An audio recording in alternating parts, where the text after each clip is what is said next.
But first tonight, a shattered dream. A baby boy is all one mother ever wanted, but it ended in tragedy because of substandard maternity care. Sadie Raine now knows she should have had a caesarean birth. Then things would probably have been so different. Instead, her son was born brain damaged. It was all down to a breakdown in communication on an NHS labour suite. Baby Kofi died 3 weeks later in his mother's arms.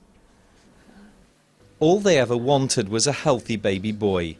But Kofi suffered brain damage because the labour was mishandled. Sadie's uterus ruptured. She needed hours of emergency surgery, and both mum and baby ended up in intensive care. He was the first son and he was the first grandson. So everyone was really happy. Really, really happy.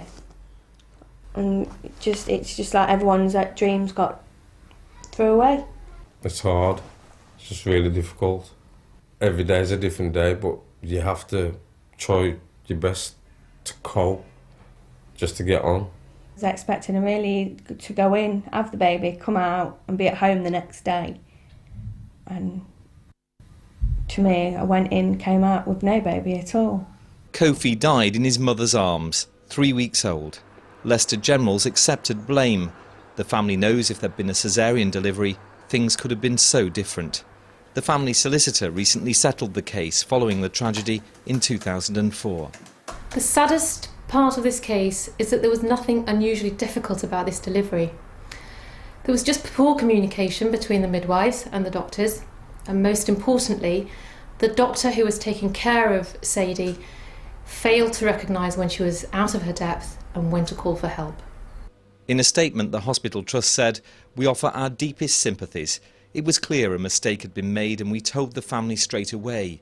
We have learnt from this mistake and changes have been made."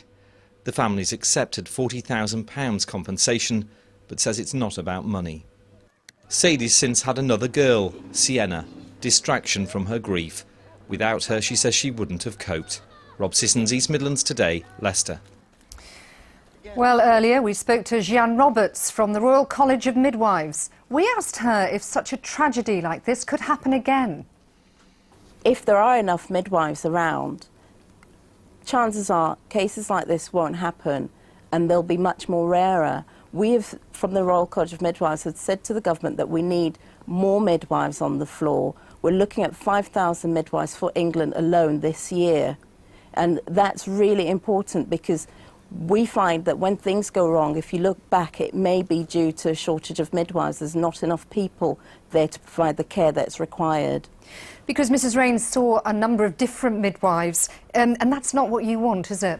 To give them good care, you probably want to limit the number of midwives that you see to about 3 or 4 throughout the whole pregnancy. So it's a team approach to care. But surely when you hear of cases like this and you accept there aren't enough midwives, you do feel very worried. Certainly we do. When you consider that a significant number of midwives will be retiring over the next 5 to 10 years, the government needs to do something now. Otherwise, the midwives that are here now are under a lot of pressure, and that pressure will continue, and mistakes will continue to be made.